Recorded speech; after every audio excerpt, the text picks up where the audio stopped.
पर्दे में रहकर समाप्त करने वाले मेरी माँ और बहनें ख़वातीन इस्लाम, अस्सलामु अलैकुम व रहमतुल्लाहि व बरकातुहू। वालेकुम सलाम व रहमतुल्लाह। अल्हम्दुलिल्लाह अल्हम्दुलिल्लाहिल्लज़ी कफ़ा मन्ना अलैना फिल बिदायतिही बिल हिदाया व सलातन व सलामन ला गायता लाहुमा व ला निहाया।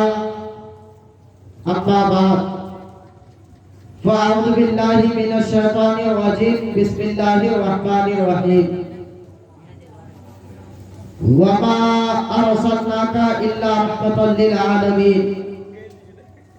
सदक़ल्लाहुल मौलाना आज़ीम व सदक़ा रसूलुहुन नबियुल करीम व नहनु अला ज़ालिका लमिनश शाहिदीन व शाकिरीन वल्हम्दुलिल्लाहि रब्बिल आलमीन।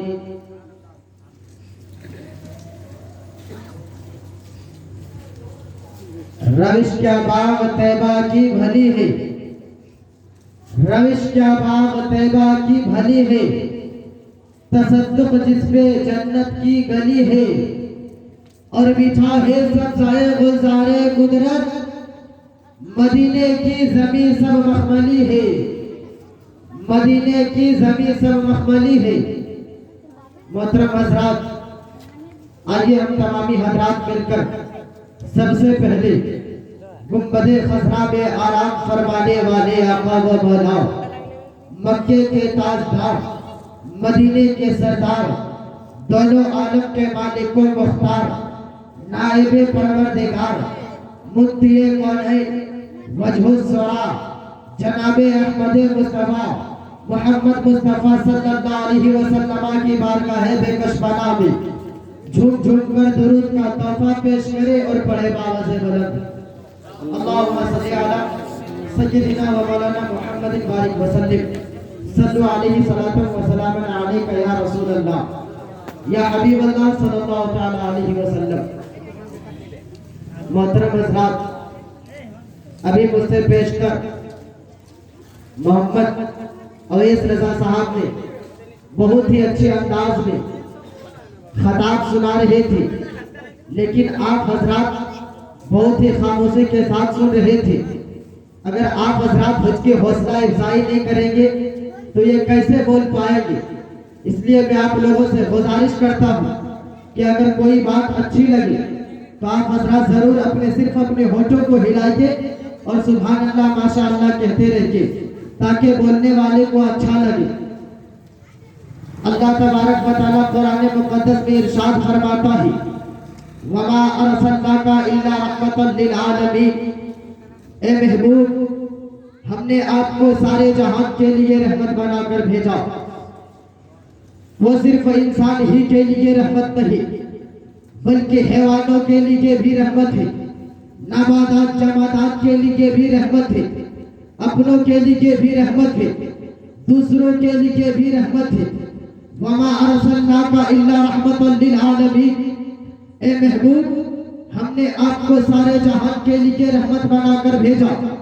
मोहतरम हज़रात, आओ मैं सबसे पहले एक पाक नसब बयान कर देता हूँ, शिजरा बयान कर देता हूँ, ताकि मजमे में खुशियों का माहौल पैदा हो जाए। दुनिया का सबसे पहला इंसान, दुनिया का सबसे पहला आदमी का नाम हजरत आदम, आपके मेरे बाबा, सारे कायनात इंसानियत के बाप का नाम हजरत आदम।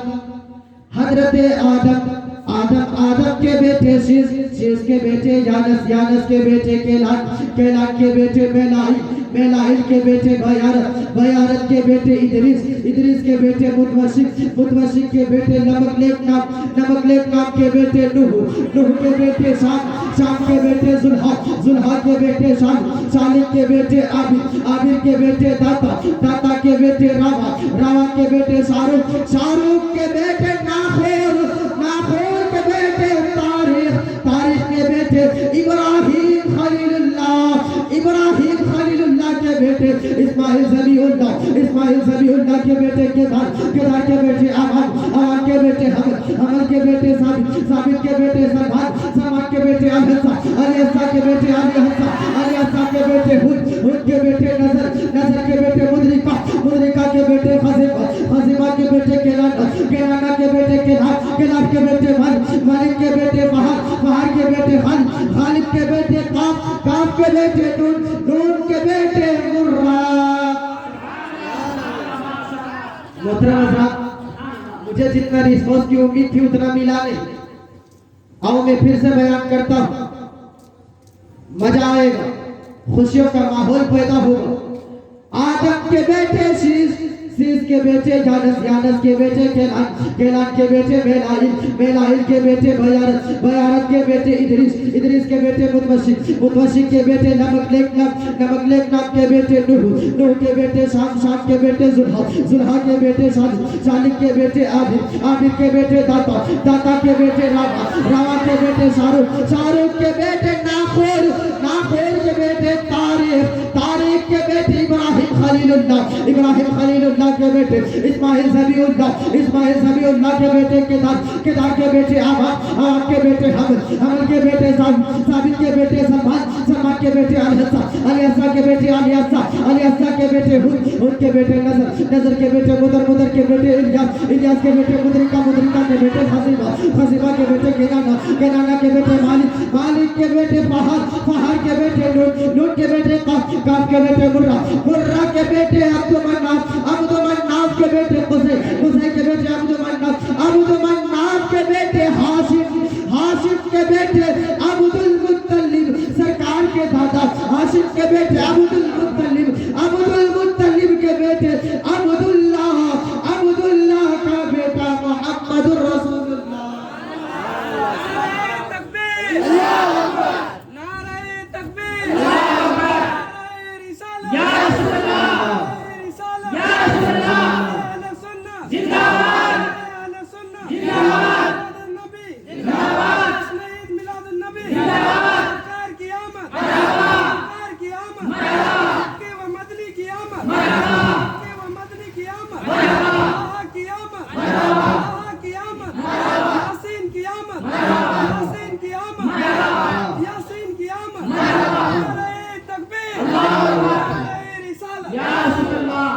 हाशिम के बेटे अब्दुल मुत्तलिब के बेटे अब्दुल्लाह का बेटा मोहम्मदुर रसूलुल्लाह।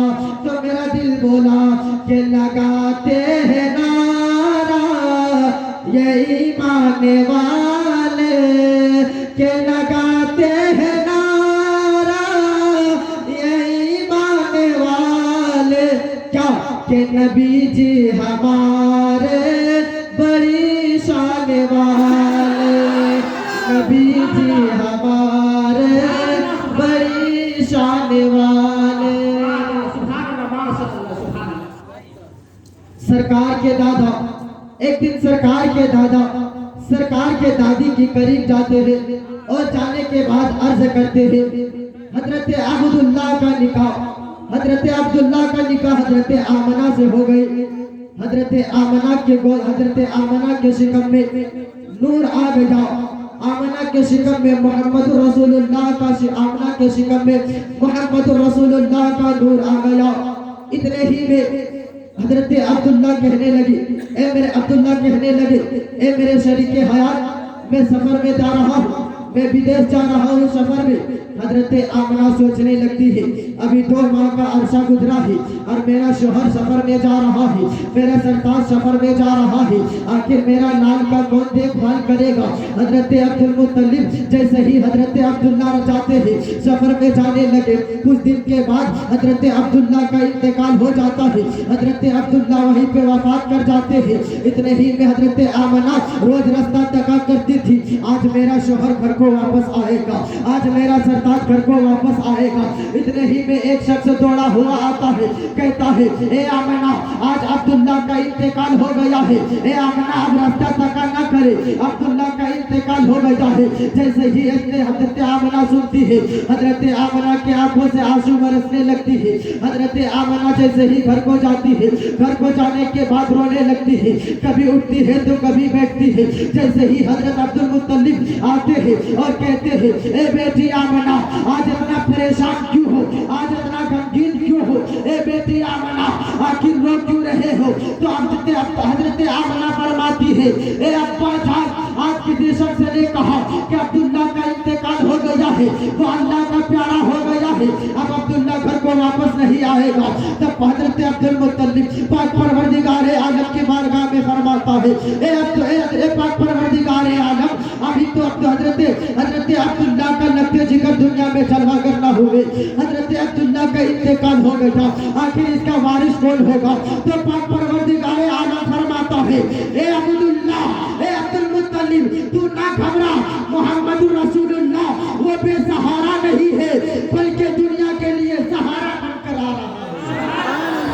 नाराए तकबीर, नाराए तकबीर, नाराए रिसालत, नाराए रिसालत, मसलक यारा हजरत, मसलक यारा हजरत, और माने सुन्नत, और माने सुन्नत, जश्न ईद मिलादुन नबी, जश्न ईद मिलादुन नबी, नाराए तकबीर, नाराए रिसालत, माशाअल्लाह। हजरत अब्दुल मुत्तलिब हरम शरीफ के अंदर ही, इतने ही में कुछ लोग आते हैं, अरब के बड़े बड़े सरदार आते हैं, आने के बाद कहते हैं अब्दुल मुत्तलिब मुझे डर लगता है, कहने में डर लगता है, आखिर कहूँ तो कैसे कहूँ, लेकिन बात ही कुछ ऐसा है जो कहना पड़ रहा है।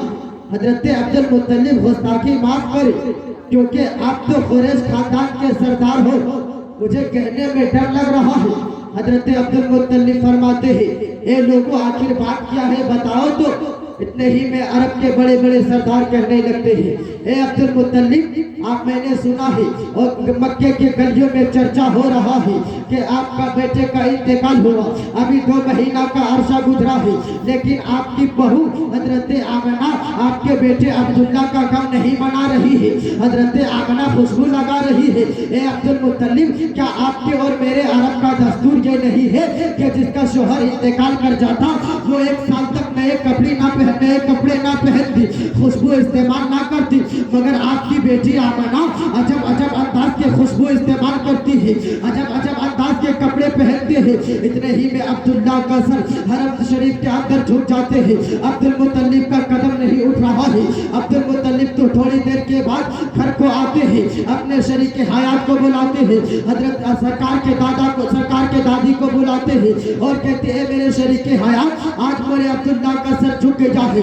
हरम शरीफ के अंदर में अब्दुल्ला का सर ऐसा झुका है, कहा, ए मेरे सरदार, आखिर बात क्या है, माजरा क्या है? कहा, के मक्के के लोग ताना दे रहे हैं, आपकी बहू हजरत आमना अब्दुल्ला का गम नहीं मना रही है, नए नए कपड़े पहनती है, खुशबू इस्तेमाल करती है। कहा, अब्दुल मुत्तलिब, आपसे किसने कहा? कहा, मक्के के लोगों ने कहा। कहा, अच्छा ठीक है, मैं अभी अपनी बेटी आमना से पूछ कर आती हूँ। सरकार के दादी हजरत आमना के करीब जाती है और जाने के बाद पूछती है, ए बेटी आमना, आज तक अब्दुल मुत्तलिब का सर किसी ने नीचे नहीं किया है, लेकिन हरम शरीफ के अंदर आज मक्के के लोगों ने ताना दिया है, मक्के के लोगों ने ये प्रचार कर रहा है कि आपकी बहू हजरत आमना अब्दुल्ला का गम नहीं मना रही है, अभी 2 माह का अरसा गुजरा है, लेकिन नए नए कपड़े पहनती है, खुशबू इस्तेमाल करती है। जैसे ही इतना जुमला सुनता था, हजरत आमना के आंखों से आंसू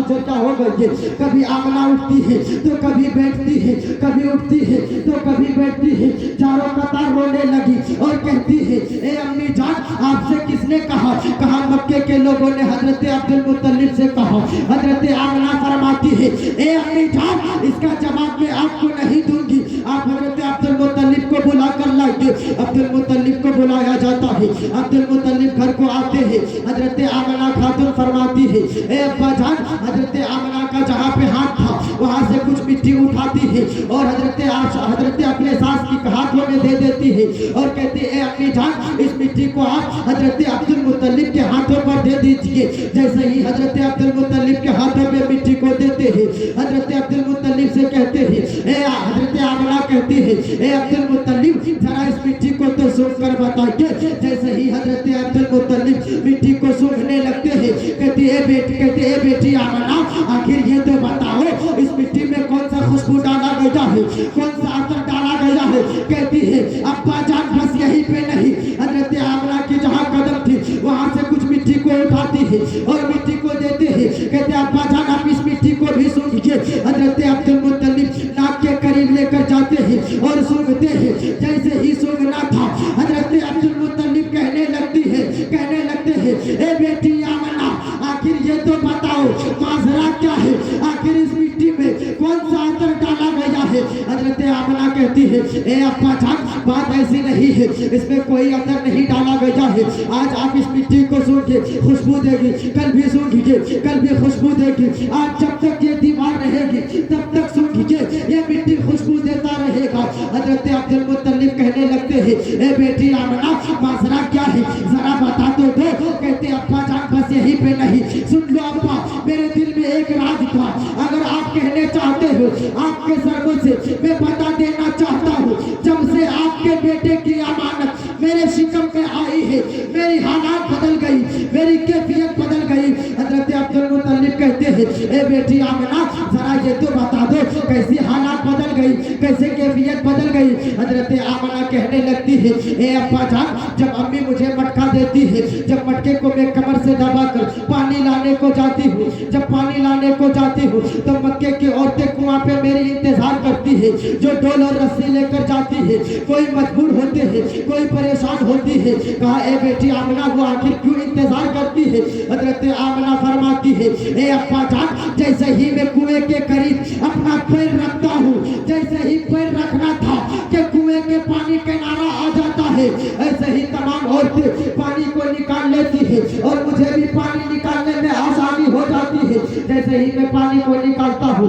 पानी निकालने के बाद जब मैं घर को आने लगती हूँ तो मक्के की औरतें कहती है ए आमना, इतनी जल्दी ना जाया करे। मैं कहने लगी ए औरतों, आखिर मेरी तो पानी लेने हो गया, बात क्या है। तो वहाँ की औरतें कहती है ए आमना, जब तक तू कुएं के करीब रहती है पानी भी किनारा रहता है। अब्बा जान यहीं पे बस नहीं, जब मैं मक्के के वादियों से गुजरती हूँ, पहाड़ों के दरमियान से गुजरती हूँ, जब मटके को लेकर पानी लेकर घर को आती हूँ, अगर मेरा पैर पत्थर पे पड़ जाता है तो पत्थर भी रेशम से ज्यादा पिघल जाता है। जब मेरा पैर पत्थर पे पड़ता है तो पत्थर भी बोलने लगता है। अब्बा जान हजरत अब्दुल मुत्तलिब के हाथ को पकड़ लेते हैं, कहते ए अब्बा जान, आप इस पैर को जानते हैं। हजरत अब्दुल मुत्तलिब कहते हैं ए बेटी मैं नहीं जानता हूँ। हजरत आमना फरमाती है ए अब्बा, ये पेड़ मुझे जानती है। कहा वो कैसी, बस जानता ही नहीं, जब मैं मक्के के वादियों से गुजरती हूँ, पहाड़ों के दरमियान से गुजरती हूँ, तो ये पेड़ पौधों से, ये पत्थरों से आवाज आती है। बोले अब्दुल मुत्तलिब ए बेटी क्या आवाज आती है। तो हजरत आमना कहती है ए अब्बा जान, जब मैं गुजरती हूँ तो पेड़ पौधों से ये आवाज आती है अस्सलातु वस्सलामु अलैका या उम्मे रसूलुल्लाह। ए आमना, तुझ पर भी सलाम हो और तेरे चांद पर भी सलाम हो। तो मेरा दिल बोला हो सलाम तुझ पर भी आमना, हो सलाम तुझ पर भी आमना, तेरे चांद पर भी दुरूद हो के हो सलाम तुझ पे भी आमना, तेरे चांद पर भी दुरूद हो और मिला तुझको माहे तमाम हो।